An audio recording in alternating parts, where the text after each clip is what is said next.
Like if you with this guy once, or you date and you have like a really strong like relationship, some people have a hard time like letting go. Just because you meant a lot to somebody at one point in time doesn't mean you're always gonna have that place in their heart. Like everybody has the right to move on, and sometimes you're just not the best fit for somebody.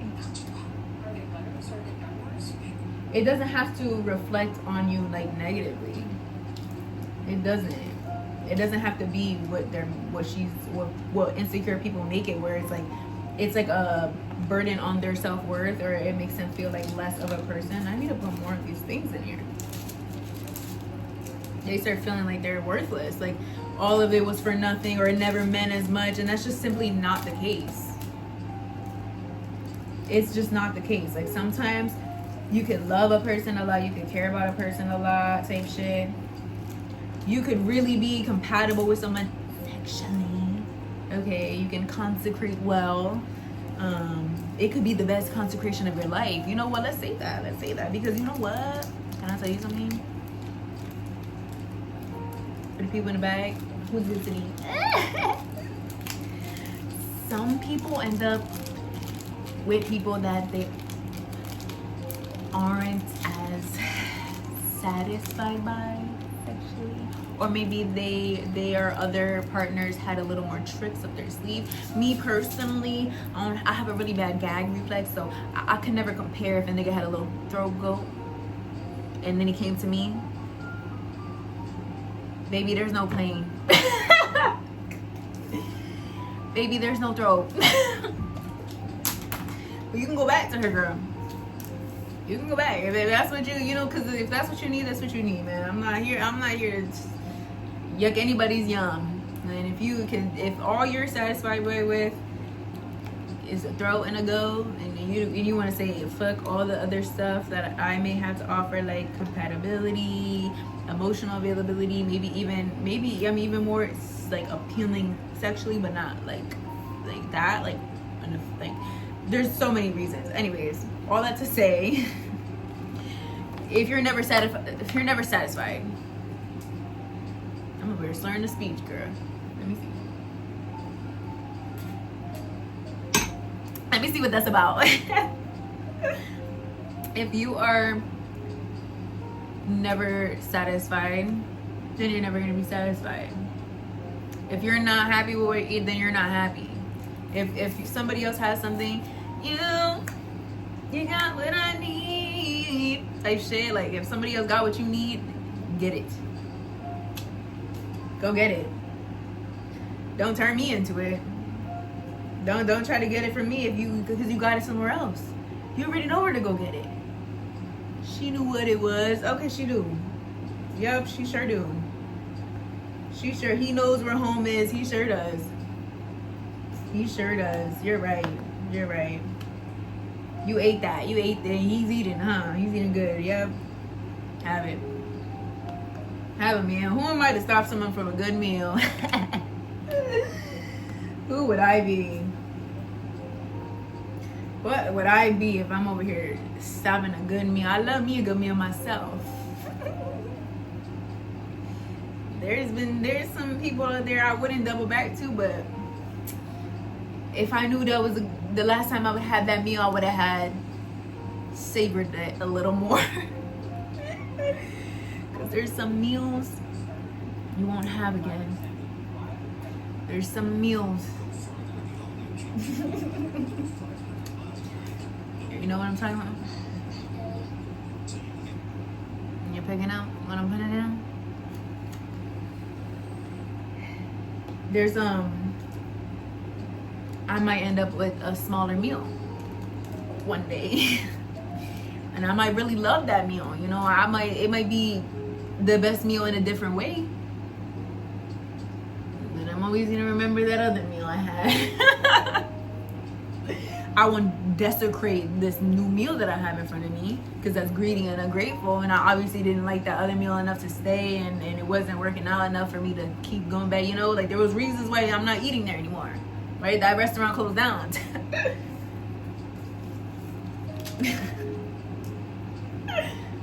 Okay,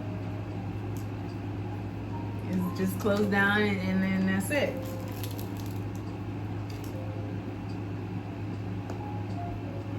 They opened a brand new restaurant, and it's more my style. And the meals are cooked to order. Okay, fresh. They're fresh, fresh produce, organic.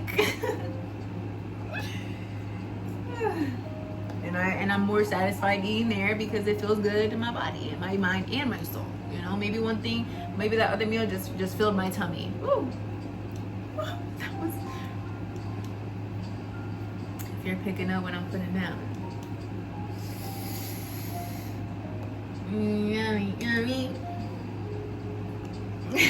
Like a fruit salad. Yummy, yummy. Oh my god, you guys remember that? I'm such a child. Who does this? I gotta relax, man. I gotta relax. But yeah. And that's another thing too. Like people will, like very superficial people do this all the time, and I notice it a lot in women. Women will be like, oh, why would you pick her? She don't even got a big butt like me. Why would you pick her? She don't even have big boobs like me. Why would you pick her? Her skin's not as clear as mine. Why would you pick her? She don't even wear her retainer every night. Why would you pick her and her voice is deep as fuck? Why would you pick her and she live in that neighborhood? Why would you pick her and she from that town? Why would you picture her and she is that skin color? Why would you pick her and her hair is that texture? Like, it's superficial shit like that. Like, okay, it's not bad because it's not you. Just because it's not you doesn't mean it's bad. Do you know what I'm saying? Insecure people don't think about it like that because they're always making everything about them. Like, just because this other person is different from you aesthetically, like sexually and spiritually, like, doesn't mean it's bad. Doesn't mean that she's like less than you. Hello? Like, you're so arrogant. That is the most arrogant shit I've ever heard of in my life. And I've experienced, like, I've been that arrogant person too. Like, but it was just because I was insecure and sad that I wasn't with the person that I desired and they wanted to be with someone else more. I could self-reflect and say that. I don't carry any shame about that. It doesn't have to be shameful. Insecure people operate off of pure shame, like pure, just nothing else but pure unadulterated. I don't know how to say that word. Unadulterated, unfiltered. I don't know. Same shit. How do I say that word? Just pure shame. They move with everything they do is shame based. I'm gonna fuck her nigga because I'm ashamed that I can't get a better one. I'm ashamed that he left me for this. I'm ashamed that I don't feel like I'm enough because he prefers. I've been priding myself. Like, this is how insecure people think, women specifically. They're like, oh, I've been priding myself of having the biggest butt he ever had, or I've been priding myself or having the prettiest eyes. Oh, I just see a fruit fly right there. Prettiest eyes, you know, the sparkly set of teeth, like the most flourishing entrepreneur business type shit. Bum ass. Let me not call him a bum. You're an entrepreneur. But it's like bum behavior because it's like, okay, girl, like, what's their personality? Like, clearly, you didn't like your personality enough then. That big fat butt did not distract him enough in that big fat mouth, huh? That nasty little spirit. And that pH balance. We're about the wrong shit. Oh, that big butt, you probably not even wiping it right. That's why he left.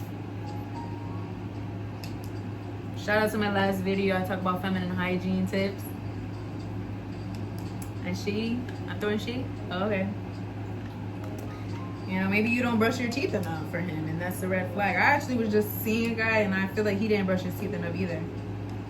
Like, his breath smelled all the time.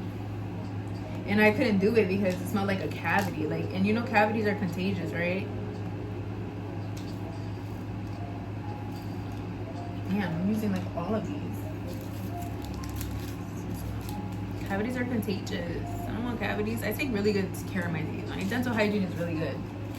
It wasn't always because I was depressed and sad, and I would just be like, breath probably just hot as fuck. Breath probably just hot, like coffee breath with the teachers and shit. Because I drink a lot of coffee too. So, periodontal disease is like a really serious thing. Like it could cause you cancer and stuff like that. You need to brush your teeth. You need to take care of your hygiene, like dental hygiene for sure. That's a tangent. But I just went off on a tangent there. Because when somebody said about one of these bitches that I'm about to bring up, the next one I'm going to bring up, I think, what was her name? Sophia. She had like allegations of having hot ass breath. Like I think she was in the club. You know, liquor breath is one thing, but they were saying that, you know, even if you have liquor breath, it's like, girl, like back up. Everybody knows that you're in the club. You're not supposed to talk. You're not supposed to talk that close. You know, you just dance. If you know you've been fucked up and you mixing, you got a little soda with your Henny like me. I do like a little shot of Henny and then a soda on the side. I take a little shot of Henny and then I just drink soda. And then I got like soda breath because soda like sticks on your tongue with all the sugar and shit. So I don't be in every nigga's face at the club. They come up to me, they'll come up to me, but then I'll talk like this. Yeah. Oh yeah, I'm from West I'm from West Hartford. Keeping it P. Classy. Keeping it cute. Cause I'm not all that worried about getting touched on and shit. I'm more worried about if my breath stink. Nobody wants to touch on a bitch and their breath stink. Nobody wants to touch on a nigga and their breath stink either. But like I was saying, women desecrating sacred spaces. Yeah, it reminded me of this other time. This one was more recent. I actually just made a post about it on TikTok because it's this trend that it's like, rate like pre-workouts you tried, and then it's like saying how the pre-workout would be like a metaphorical like heartbreaking thing that happened to you. And people were like putting like messages of like a horrible, like a person saying horrible things to them. And it's horrible in the sense where it's like an emotional like weight. Like there's some like people that are so emotionally unintelligent, they'll say some cruel shit over text. They'll be like, oh, I'm sorry I fucked her over text. And then it's like being the person receiving that message, you're just like, you know that audio, this trend reminds me of that audio with, I think it was from Breaking Bad, where the guy was like, it goes like this. The guy was like, it hurt. I don't think it was Breaking Bad. It might have been something else. Like, I think the doctor guy. I don't know. It was like, it hurt my heart to put that tumor in her head. And the guy's like, what? And it was like this big, like, monumental moment. Because I guess they didn't know. I guess he was pretending not to be evil all along. But that's literally what the trend is. You know? Rate the pre-workout, and it's like you're reading a message that you're sitting there, you're like, what? Oh, we were on a break and I fucked my ex. What? Yeah, that was my baby. What? Yeah, we were talking. I was talking to her the whole time, but technically I told you I didn't want a relationship. What? Hold on. I'm gonna pull this up and then start a video.